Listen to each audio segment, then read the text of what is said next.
give it a go at doing one of these YouTube videos that everyone seems to be jumping on the bandwagon. This video I thought I'd just give you a quick tour of the Fiesta as it stands at the moment. I'll run through some things that I've got planned for the next sort of year or so, and all the sort of ideas and development that's going to be undertaken. For those of you who know the car, it started off as a little Mark 1 beige Fiesta, granny spec, and I put a Z-Tech with a supercharger in it. It was an M90 Eaton supercharger off of XJR Jag.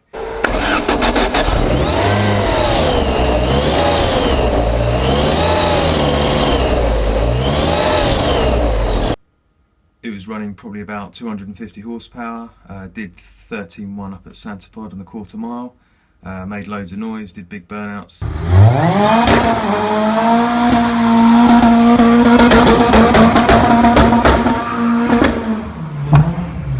It was good fun, but as with all these things, to ever want to go faster and get more power out of it, I'm now opting for a turbo setup. But in actual fact, looking at trying out doing two turbos running compound, so one feeds into the other. Quick look inside the car, stripped everything out, ready for sort of the winter changes. Pop the dash out to unveil all of the wiring mess, which is also on the list of things to sort out and tidy up. Step out. I've made a little cheeky gear shift tower because I'm now going to be putting a 6-speed gearbox from an ST170 in it, and they run cable shift. Got the Kirkies. James from Rawhide Upholstery is currently doing some retro style leather seat covers for them, so they'll be interesting to see how they turn out. Come around here. This is the turbo setup as it stands. It's a Borg Warner unit. Yeah, and basically you've got two turbos. You've got a low pressure turbo feeding into the high pressure turbo, which compounds the boost, so you can technically run a lot more boost. You multiply the pressure ratios of the two.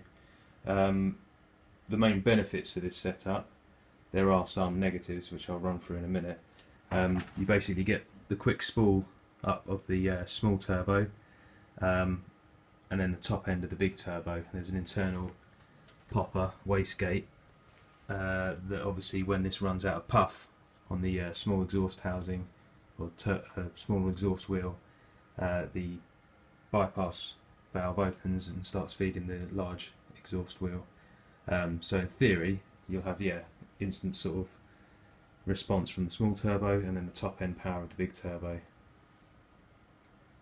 I've also got the homemade tubular manifold made out of 3mm wool stainless tubing. You can get off, it's like gas tubing, you can get it online, and it welds quite nicely, all TIG welded up by myself with a purge on it.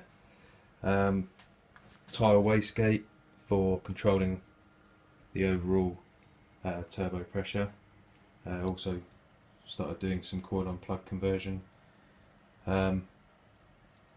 Saying about the negatives about this type of thing, and obviously this is all a bit of an unknown. If it doesn't work, which there is a possibility that it won't, I'll just resort to running just like a roller bearing, ball bearing type turbo.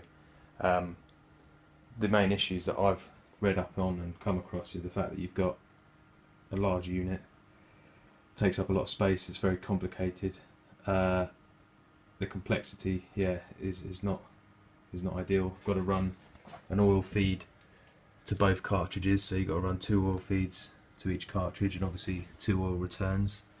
The heat that this produces, you multiply the pressure ratio, you also multiply the heat from both units.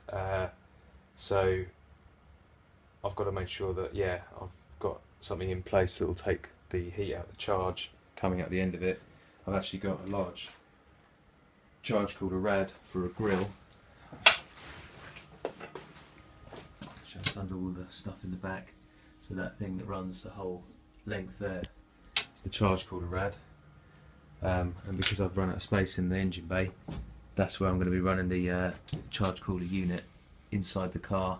A couple of holes in the bulkhead, hard pipes onto some V-band clamps, just in case. Obviously I don't want any boost pipes popping off inside the cabin. I'll have some silicone joiners and they'll be the weak link in the engine bay. Also got Crazy Cage Gary making me up an inlet manifold. That should be ready pretty soon, hopefully. Sorting out the downpipe, coming back round on itself. It's going to go back down the front with the flexi in, maybe a V-band. I want to do another side exit on this now. I had one when it was supercharged, but it was far too noisy. So obviously with the turbos, I'll take out some of the noise. Obviously for track days and stuff, and the wastegate might be a bit of an issue, but I can always put a little silencer on that at a later date. I've also got Steve from Outlaw Motorsport has sorted me out with some very snazzy coilovers. These are the Gaz Gold kit. Check them out. And the springs, also got the trailing arms to go on, all fully bushed.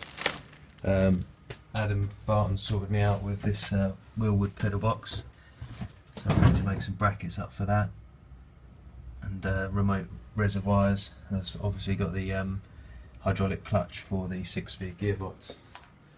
Got 6-speed offered up to this engine down here, so I can work out. I've got to make brackets and stuff for the equal length drive shaft bracket, and finish off my bearer that's going to mount onto the original cradle. Also rebuilding some hubs to go on the new shocks. These come off of Zach's old Fiesta. If you've seen videos or seen that car before, when he had it, it was a bit of a weapon. So some heritage in these old hubs. Just putting some new bearings in them at the moment, and I'll give them a lick of paint. Also Zach's donated some larger Cosworth calipers, compared to they're the old XR2 calipers that come off the car. So yeah, I've got these with some focus discs, and they will fit nicely under the split rim wheels. So yeah, that with the pedal box, it should actually stop now. So yeah, that's a quick overview of the car. I'll keep you updated as and when I get around to doing bits and bobs on it. See you later.